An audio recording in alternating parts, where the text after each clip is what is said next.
Français viennent de faire leur alia. Ils sont arrivés, ils ont atterri il y a moins de 2 heures ici à l'aéroport Ben Gurion pour s'installer donc définitivement en Israël. Ils vont devoir s'adapter à une nouvelle vie israélienne. Certains vont peut-être changer de métier, faire des reconversions professionnelles et ils vont peut-être aussi vouloir implanter leur entreprise en Israël et c'est parfois compliqué. Bonsoir, Michael Ben Moshe, merci d'être avec nous. Vous êtes fondateur d'Israel Growth Venture, aide à l'expansion et à l'alia entrepreneuriale. Alors, racontez-nous comment ça se passe, les démarches justement pour implanter son entreprise ici en Israël. Alors, bonsoir Océane. Donc, je suis Michael Ben Moshe, fondateur de Israel Growth Venture, IGV, on appelle. IGV accompagne les entreprises, les entrepreneurs, les franchises, mais aussi les futurs Olim et les nouveaux Olim qui veulent développer une activité en Israël. La première chose à comprendre, c'est qu'implanter une entreprise en Israël, ce n'est pas seulement ouvrir une société ou traduire un contrat. La vraie première étape, c'est de vérifier si le modèle peut fonctionner ici, en fait. Israël, c'est un marché très dynamique, mais aussi très exigeant. Les consommateurs israéliens sont directs, rapides, sensibles au prix, sensibles au service, et ils comparent beaucoup. Donc, une marque qui fonctionne en France, en Europe ou aux États-Unis, ne peut pas simplement copier-coller son modèle en Israël. Il faut d'abord analyser le concept, quel est le produit, quel est le prix, quelle est la cible, quelles sont les villes les plus adaptées, quelle est la concurrence locale, est-ce qu'il faut ouvrir une succursale, chercher un franchisé, trouver un master franchise, passer par un distributeur ou simplement faire un test marché.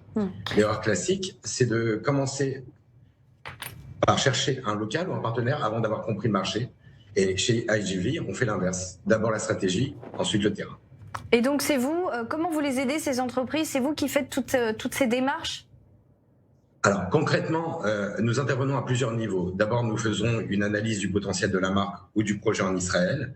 Est-ce que le concept est adapté? Où peut-il fonctionner? Quel format choisir? Quel budget prévoir? Quel risque anticiper? Ensuite, nous aidons à construire une stratégie d'implantation. Par exemple, commencer à Tel Aviv, Jérusalem, Netanya, Ranana, Ashdod ou Harish, où j'habite, ou d'autres villes selon le type de public recherché. Chaque ville a son profil, son pouvoir d'achat, son rythme, sa clientèle, ses loyers, ses habitudes.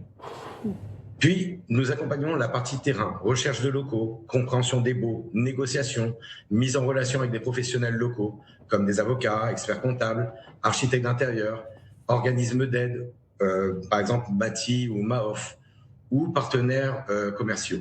Et pour les futurs Olim ou les nouveaux Olim, c'est encore plus important.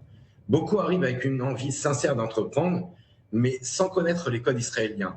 C'est pour ça que nous développons en fait Alia Pro. Alia Pro aide les Olim à préparer leur projet professionnel en Israël avant ou après leur Alia. L'objectif n'est pas de vendre du rêve.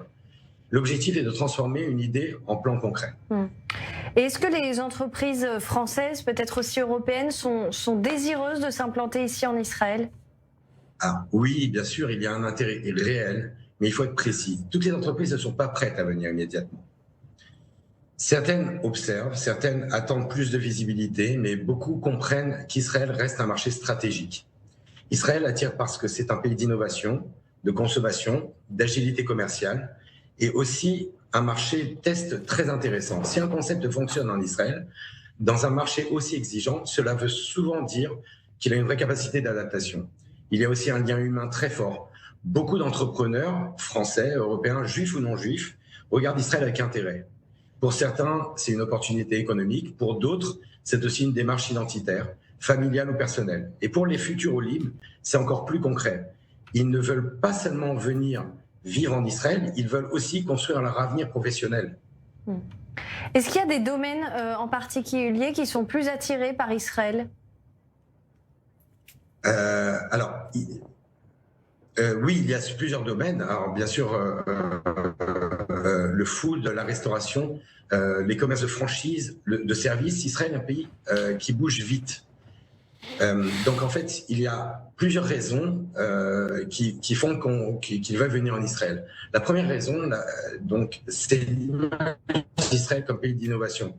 Mais quand on parle de restauration, de commerce, de franchise ou de service, Israël, c'est un pays où les choses bougent vite. La deuxième raison, c'est le consommateur israélien. Il est curieux, il teste vite, il adopte vite, mais il sanctionne aussi très vite si le produit, le prix ou le service ne sont pas adaptés.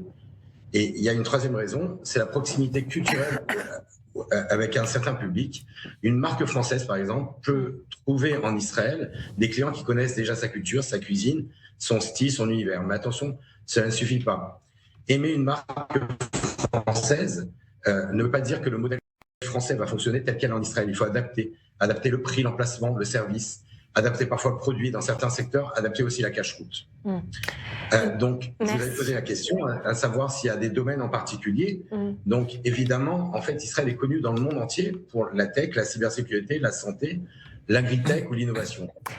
Et chez IGV, nous travaillons surtout sur des projets très concrets. Pour donc les aider à s'implanter ici en Israël. Voilà. Merci beaucoup, Michael Ben Moshe, d'avoir été avec nous ce soir. Julien Assal a suivi l'actualité du jour. Voici sa carte blanche.